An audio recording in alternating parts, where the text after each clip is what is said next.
My mother refused to help with my kid in an emergency because she's not my servant, but had no problem playing Grandma of the Year for my sister. So I stopped paying her bills and watched the meltdown from my peaceful, drama-free house. Hey Reddit, I, Thelma, 33, female, have never posted anything like this before, but I've been holding this in for way too long. My mom, Diana, 56, female, has always lived in her own world, one where she's the victim, the queen, and the only one who matters. I spent years trying to be the good daughter, paid her bills, covered her groceries, stayed quiet while she treated my sister Melissa, 31, female, like the second coming, and acted like I was just there. The favoritism was blatant. But when I asked for one small favor during a really rough week, she shut me down in a way that flipped a switch I didn't even know I had. That one moment set off lawsuits, guilt trips, full-blown delusion, and even drama at my husband's job. But the real kicker, the ending, still makes people say, "Wait, you really did that?" You'll want to hear how this one plays out. So I'm not the kind of woman who asks for help. Not because I'm trying to prove anything, but because I've learned that asking my mom for something usually ends up worse than just handling it solo. She's one of those people who can make even the smallest favor feel like you just requested a kidney. But this one time, I didn't really have a choice. My husband, David, 32, male, got hit hard with some nasty fever, not like a sniffle and tea situation. This was, we're admitting him for observation type stuff. His temperature was through the roof and the doctor didn't want to take chances. So he got checked in and I got handed Eli, our 5-year-old daughter, along with the sudden realization that I had zero backup. Our babysitter was out of town. David's side of the family lives too far away. Most of my close friends were either working or had their own kids to juggle. So after going through every possible option, I caved and called my mom, Diana. Now let me explain something about Diana. She lives in her own fantasy world where she's always the victim, always the one doing everything for everyone else, even if she's literally doing nothing. She's one of those people who can somehow twist reality to make it seem like she's the one being wronged, no matter what actually happened. Still, I figured maybe she'd help this once for her granddaughter for a few hours. Not exactly a tall order. "Hey, Mom," I started, already regretting it. "David's in the hospital. He came down with a bad fever, and I've got Eli with me. I just need someone to watch her for a couple hours while I run a few things and make sure he's okay." I'm expecting concern, maybe a hint of warmth. "What?" I get a sigh, the kind of sigh that lets you know she's about to say something unhelpful. "I'm not your babysitter, Thelma," she said, all cold and righteous. "I didn't sign up to raise your child." I swear I blinked like 3 times in disbelief. "No one's asking you to raise her, Mom. Just watch her for a little while. It's an emergency." "You always act like I have nothing better to do," she went on, ignoring the fact that she hasn't held a job in, a decade?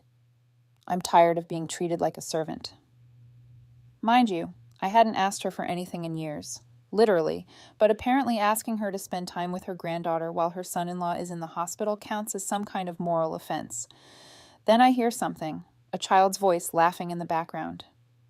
"Wait, is that Max?" I ask. She hesitates, then answers like it's nothing. "Melissa needed me to take him today. She and Todd had some plans."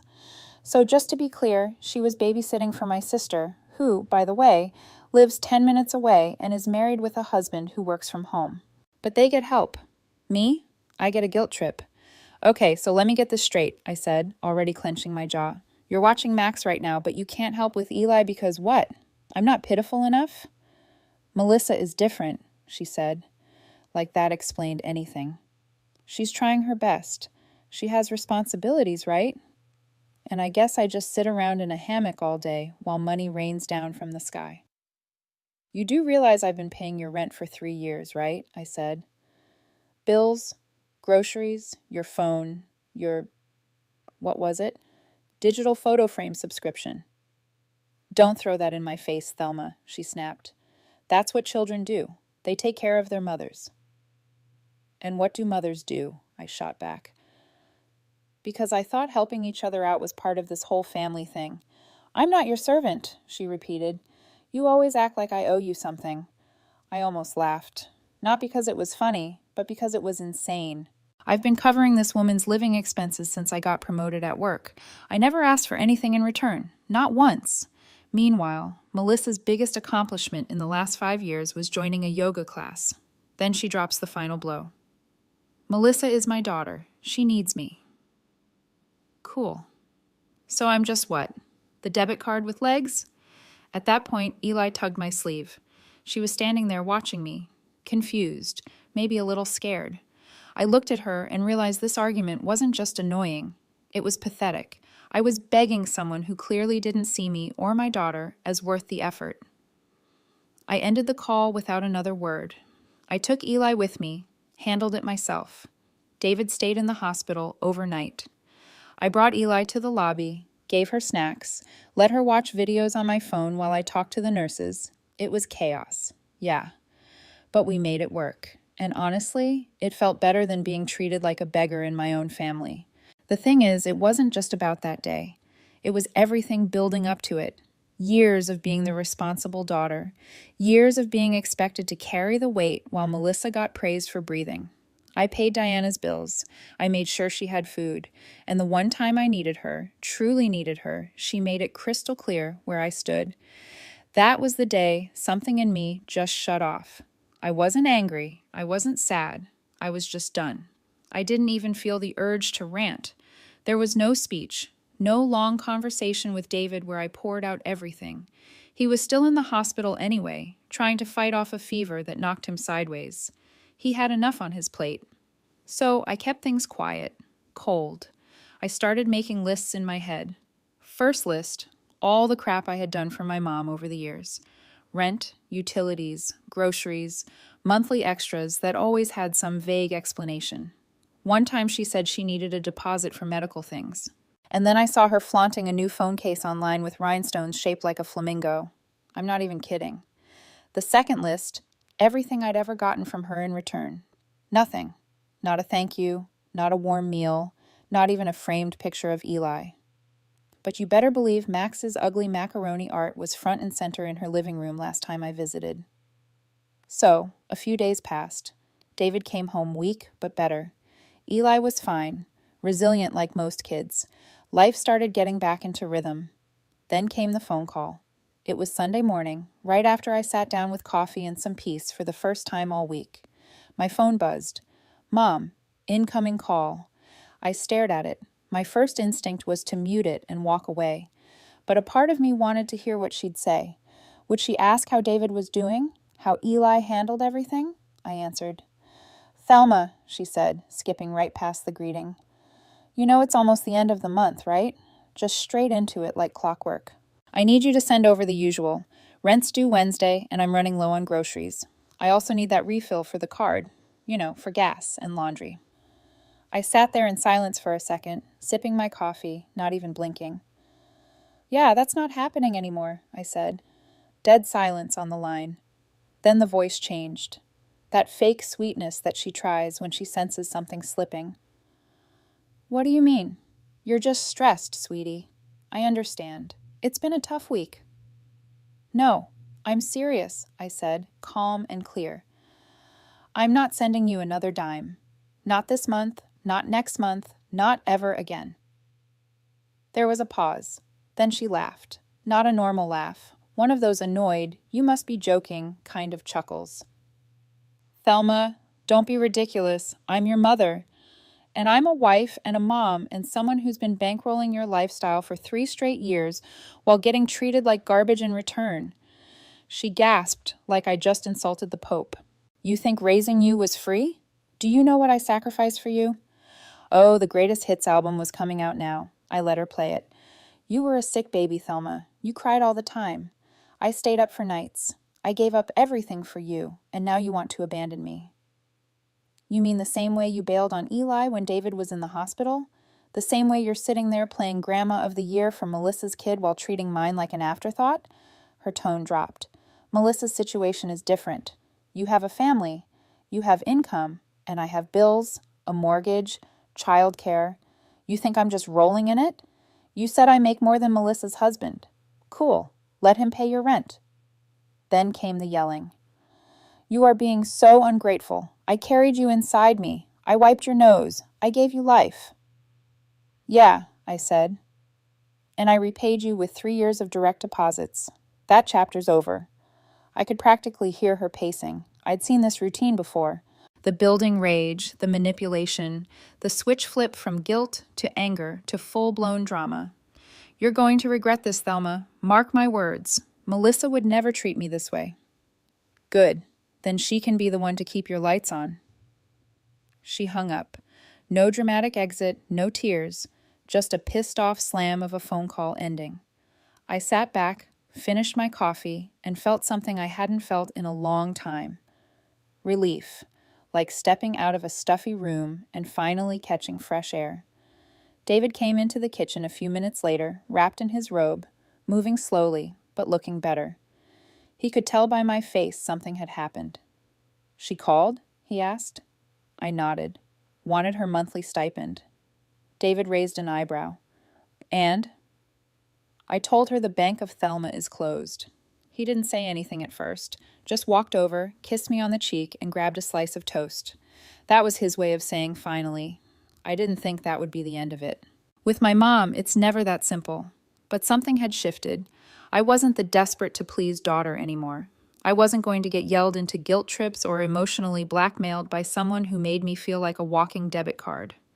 I had a family now, a real one, a husband who appreciated me, a kid who thought I was a superhero for letting her eat a second dessert. That was the stuff that mattered. My mom, she could figure out how to pay her own bills. Maybe she and Melissa could start a GoFundMe for emotional damages. Either way, I was done playing the role of the forgotten daughter with the open wallet. I didn't make some grand speech about it. I just stopped quietly. No texts, no explanations, no dramatic send-off. I'd been holding my breath for years in that role, and suddenly I could breathe again. For a solid week, things were calm. David was home, still moving slow from the fever, but getting there. Eli was back to asking constant questions about sharks and making up stories about dragons that live in the bathtub. It was peaceful, a little messy, but peaceful. The kind of messy that makes sense. Then, of course, it couldn't last. Melissa texted me, short and dramatic. "Thelma, call me now. It's serious. Mom is in the hospital." And I just stared at it. Not going to lie, I didn't feel alarmed, just annoyed. According to her, our mother collapsed. Too much stress. Apparently being cut off from her monthly lifeline was just too much. Melissa said she took herself to the ER, drove herself, no ambulance, no unconscious episode, just a dizzy spell and a broken heart, I guess. Melissa started laying it on thick. Said our mom had been crying all night, saying she felt abandoned, like she'd been betrayed by her own daughter. That this, whatever this was all my fault. I didn't say much. I just let her keep talking. It was the same pattern as always. Turn a normal consequence into a moral crime. Make it emotional, make it dramatic, and above all, make it my fault. The weird part was how calm I felt. A few months ago, this would have made me feel sick with guilt, but now it just felt recycled. After I hung up, I did what any rational person would do. I called the hospital. No shame about it either. I wasn't about to panic over some staged fainting scene. Sure enough, the nurse confirmed she'd been in. Mild dehydration, released that morning, not admitted. No floor, no overnight stay, just a quick pit stop and some paperwork. I wasn't even surprised. Honestly, the only shocking part was how fast they played the hospital card. I figured I'd at least get a week of passive-aggressive silence first. I didn't respond to Melissa's follow-up text that said Mom was emotionally devastated, or the one that hinted I should come by and talk to her. I figured if she wanted to cry about betrayal, she could do it with the air conditioning and vending machines the hospital provided. David was the one who really helped me see it clearly. When I told him what happened, he wasn't shocked either. He just sort of shook his head and said, "You know, she's rewriting the story again, right?" And he was right. That's exactly what it was, a rewrite. Mom wasn't going to sit with the fact that she told me to get a babysitter while she babysat Max. She wasn't going to own up to anything, so instead she turned it into this Shakespearean tragedy where I was the villain and she was some noble mother discarded by an ungrateful daughter.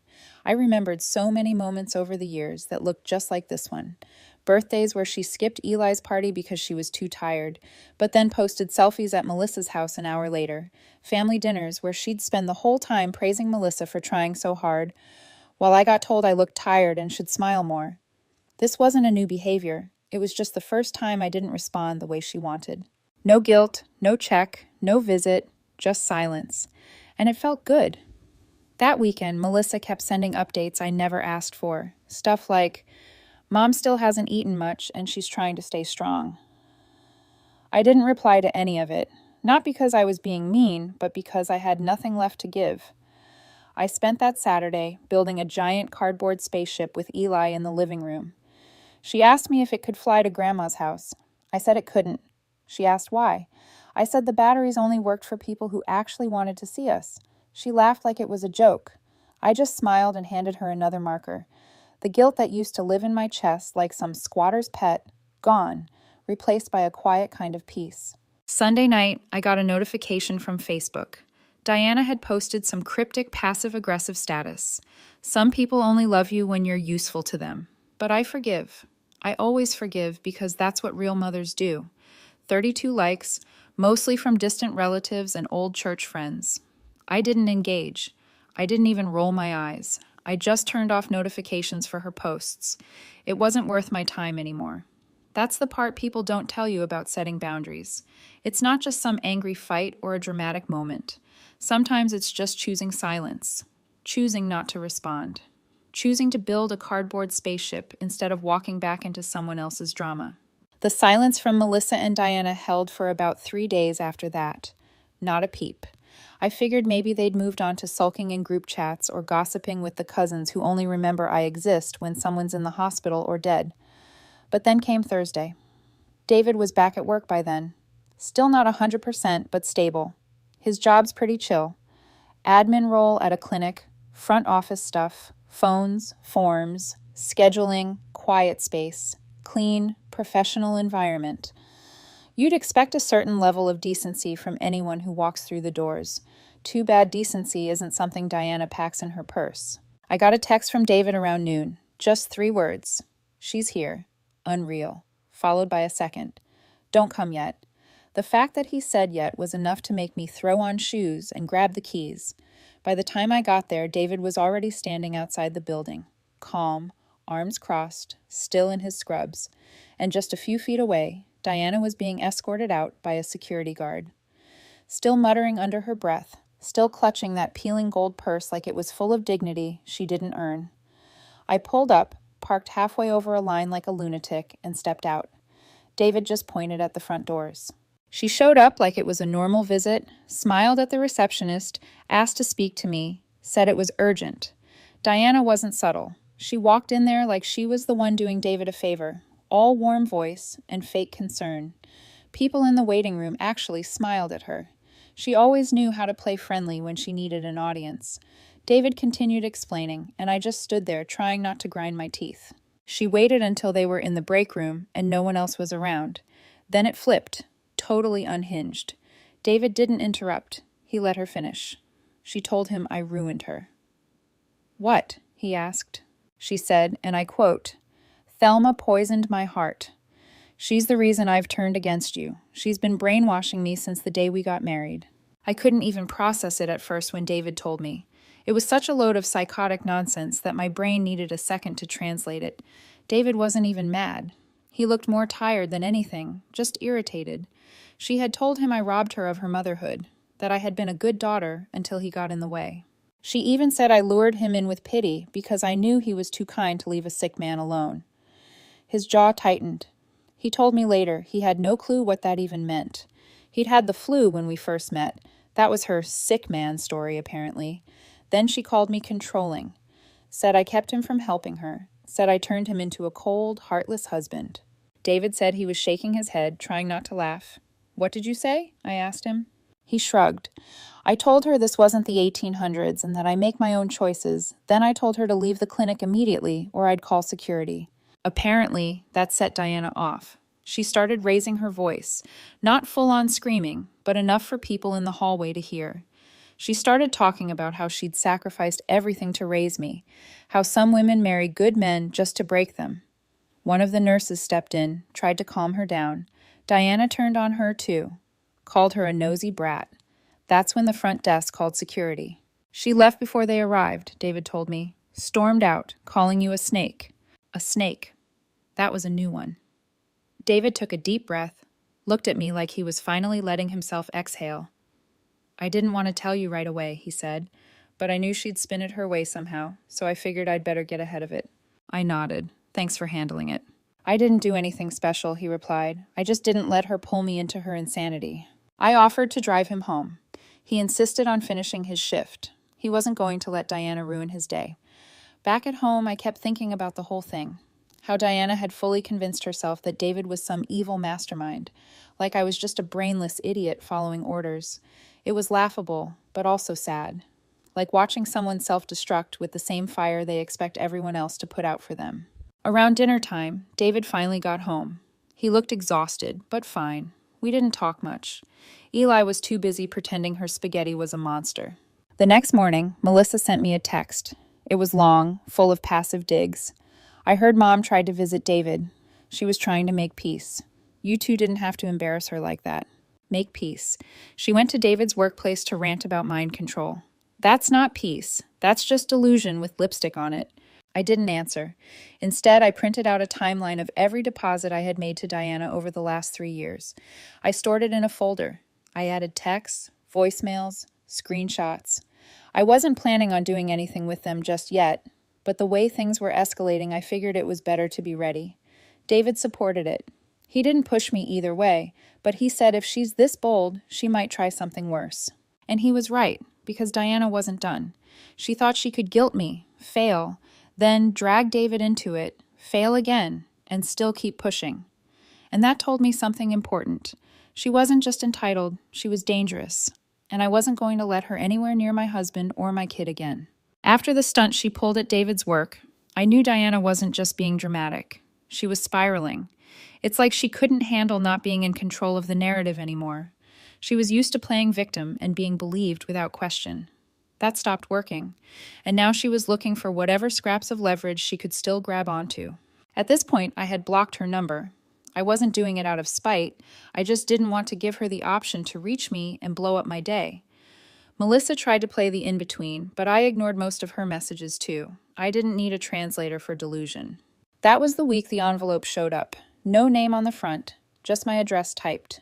Inside, a printed document with a court seal on it. Small claim summons. Diana was suing me for breach of verbal contract and emotional distress. I sat down with it at the kitchen table and read the thing twice, then a third time, just to make sure I wasn't missing a punchline.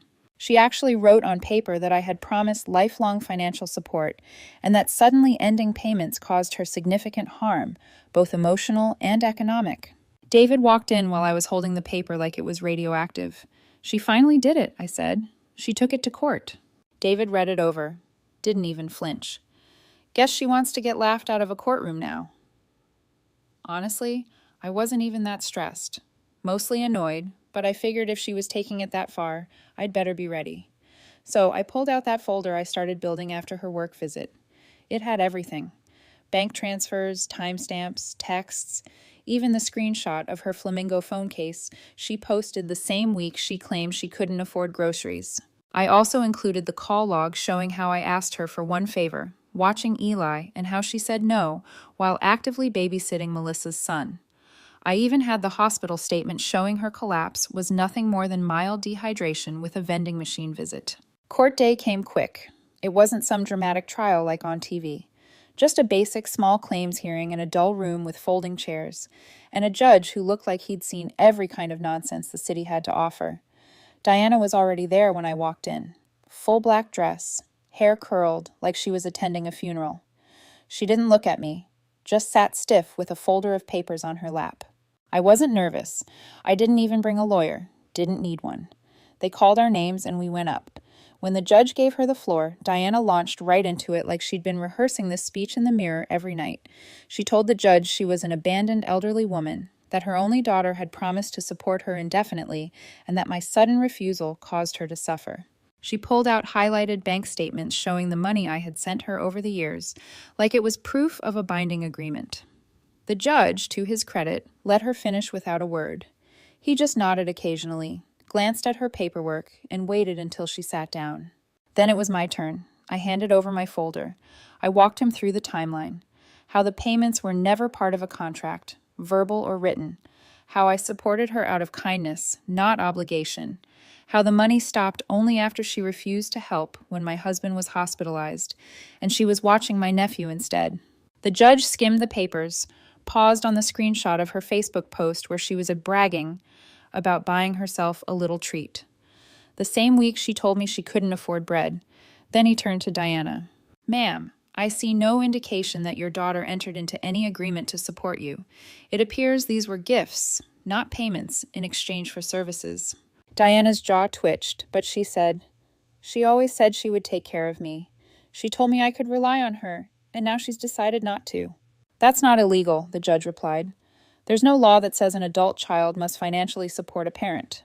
She tried one more swing, claiming emotional distress, but the judge cut her off. "Ma'am, being upset by someone's personal decision is not grounds for a financial judgment." That was it. Dismissed. No further discussion. She just stood there like she'd been slapped in slow motion. She didn't say thank you, didn't even gather her papers. She walked out stiff like a mannequin on a bad day. I didn't follow her. I waited a few minutes, then left the courthouse through the side door. I wasn't in the mood for another meltdown or one of her lectures in the parking lot. Back home, David had already made lunch. Nothing fancy, just grilled cheese and tomato soup. I sat down and filled him in. "She tried to play the emotionally abandoned mother card," I said, dipping a sandwich. Judge didn't buy it. David raised his glass of water like a toast. "To public records and paper trails." We laughed, not because it was funny, but because there was finally nothing left for her to twist.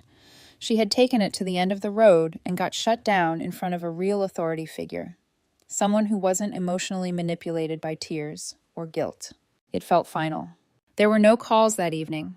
No texts, no follow-ups from Melissa, no cryptic Facebook posts or shared quotes about being wronged. Just quiet. And it was glorious. 2 weeks of peace. 2 whole weeks where I didn't have to deal with flying guilt trips or weird phone calls pretending to be emergencies. It was the longest stretch of silence I'd had since I stopped paying Diana's bills. I'd almost started to believe it was over. Then David got a text from one of his friends who lives near Melissa. "Pretty sure your mother-in-law just moved in with your sister. Saw her unloading bags with that leopard print purse." So there it was. Diana had officially landed at Melissa's place. And yeah, I saw it coming. Her ATM, aka me, stopped funding her rent, so she most probably got kicked out. And Melissa was always the favorite, always the one Diana claimed understood her. If anyone was going to take her in, it was her. What did surprise me was how fast it went downhill. By day 3, Melissa texted David saying her mom was adjusting, code for she's already making people miserable. By day 5, the updates changed. Less spin, more tension. Apparently, Diana had started her usual routine. Comments about how Todd, her husband, never helps enough. How Max should eat fewer processed snacks. How Melissa's laundry smelled cheap. It was always the same playbook. She'd show up, act like a saint for 48 hours, then slowly start turning into a live-in manager no one hired. Then day 6 hit. Todd gave Melissa an ultimatum. Either Diana goes or he does. And that's when Melissa showed her true colors. She didn't defend her mom. She didn't get emotional. She didn't try to compromise. No. She folded instantly, packed Diana's bags while she was taking a nap, and told her she had to go. David found out before I did. "Melissa kicked her out this morning," he said, handing me his phone. "Told Todd she wasn't going to risk her marriage over this mess." I sat down and laughed harder than I had in months. So, after all the favoritism, the blind loyalty, the pedestal Diana built for Melissa, she got kicked out like a bad roommate the minute things got uncomfortable. And not because Melissa grew a conscience or had some breakthrough. No, she just didn't want to lose her husband. She took Diana in to look like the good daughter. But when things got inconvenient, she flipped without hesitation. All self-preservation, no spine. David scrolled to the next text. She didn't even let her finish her coffee. Just dropped her off at a bus stop near the shopping center. Now that was brutal. Diana didn't call me. She didn't message. But I heard she tried calling some of my cousins that afternoon, asking if anyone had a spare couch. Nobody bit. Her meltdown at court had apparently made the rounds, and people were keeping their distance. I imagined the look on her face, sitting at that bus stop with her leopard print purse and nowhere to go. Not because I wanted her to suffer, but because it was the first time in her life she had no one left to blame but herself. She gambled everything on Melissa's loyalty, and Melissa folded like a lawn chair. A few days later, I ran into Todd at a gas station. He looked free, like a man who'd just moved out of a haunted house. "Surprised you're still married," I said. He shook his head, barely. "I told her if she ever pulls that again, we're done for real." Then he said something that stuck with me. "Your mom doesn't know how to live anywhere without trying to run it. It's like the second she steps inside, she thinks she owns the place." I nodded. That's been her thing forever. He called me Thelma, dead serious, looked me in the eye and said I was acting just like her daughter, like it was an insult. I actually laughed. She'd been trying to use my name like a curse word lately. Didn't realize how much that backfires. He smiled, shook his head, and got back in his car. The next update came from someone on Facebook. A random acquaintance of Melissa's posted a vague status about watching someone kick out their own mother. No names, but it didn't take a genius to figure it out. Diana had officially become someone else's cautionary tale. Melissa didn't reach out. Not to apologize, not to vent, not to explain. I guess she figured I'd find out eventually, and she was right. I found out. I just didn't care. She wasn't some victim in this. She'd only helped Diana out of image and guilt. And when it cost her peace, she hit eject so fast it gave Diana whiplash. It wasn't noble, it was convenient. David summed it up perfectly. She wanted the credit of being the good daughter without the cost. Exactly. Diana probably saw it as betrayal. I guarantee she never imagined Melissa would be the one to throw her out. But that's what happens when you build your life on favoritism. Eventually, the golden child drops you too. By the end of the week, Diana had no place to stay, no money coming in, and no one in her corner. And the one person she'd always dismissed, me, was at home with a stable family, a peaceful house, and not a single ounce of guilt left. That didn't stop her from trying one more time. She showed up. I don't know how she got to my neighborhood. Bus, Uber, guilt-powered broomstick. Either way, there she was, sitting on the porch like a statue, arms crossed, face tight, and that purse with the peeling gold zipper sitting beside her like it was also exhausted. David saw her first. He tapped the window and said, "Your mother's out front." I stepped outside and closed the door behind me. No yelling, no build-up, just me standing there while Diana looked up like she'd been waiting years for a moment like this. "Thelma," she said, voice worn and flat, "I have nowhere to go." I didn't respond. "I called everyone," she went on. "Melissa blocked my number. Todd won't take my calls. Your cousins pretend they don't see my messages." I still didn't respond. She stood up slowly. Her eyes scanned the front of the house like she was mentally appraising it, like maybe she was already imagining where her throw pillows would go. "I know I made mistakes," she said, "but I'm still your mother." I finally looked her in the eye. "You're not here for an apology. You're here because you ran out of options." She flinched. Not much, but enough to know she felt it. "I don't need much," she said, "just until I figure something out." "And what happens when something takes a year?" I asked. "Or 5? "It won't," she said quickly. "I just need time, a chance, somewhere safe." For a moment, the silence stretched. David was probably watching through the blinds. Eli was inside on the tablet. Life had finally become quiet, manageable, free.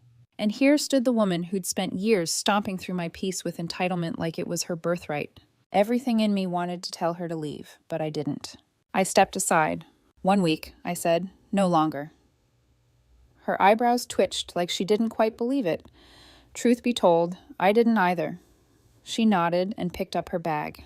She walked in like she hadn't been kicked out of 3 homes and a courtroom in the span of a month, like she was just coming home from vacation. She smiled at David, who did not smile back.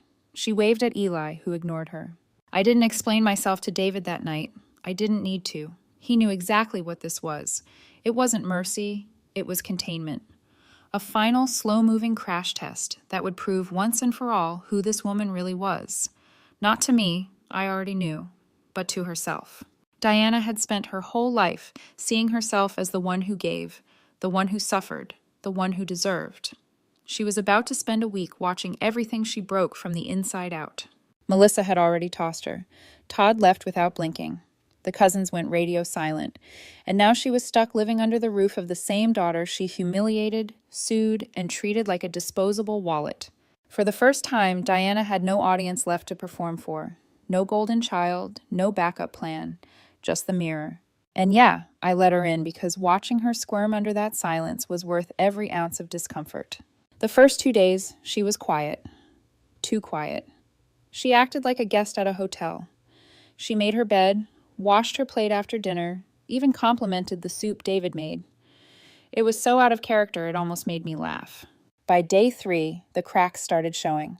Little comments slipped out about how Eli was spoiled because she got 2 bedtime stories, about how David should mow the lawn the right way, about how I looked tired, her favorite line. By day 4, she was back in full form. Complaints about the coffee brand I bought, passive-aggressive remarks about how Eli should eat less sugar. She even had the nerve to ask if I was planning to send her grocery shopping money while she stayed with us. I didn't answer. I didn't argue. I just looked at her and then walked away. By day 5, she was unraveling. Without Melissa to praise her, without cousins to vent to, without Facebook posts that landed sympathy, she was left with only us.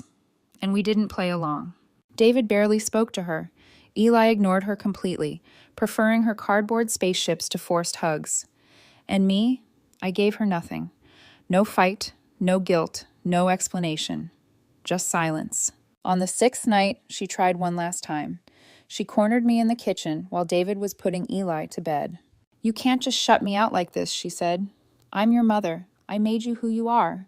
I looked her dead in the eye. "Exactly. And that's why I won't let you ruin the rest of my life." She froze, like she didn't expect me to say it out loud, like the thought had only lived in her head, never spoken into the air. She went to bed early that night. The 7th day, she packed her bag without being told. No fight, no drama, just quiet resignation. She didn't say goodbye to David. She didn't hug Eli. She didn't even look at me. She just walked out with that peeling gold purse slung over her shoulder, down the driveway and out of sight.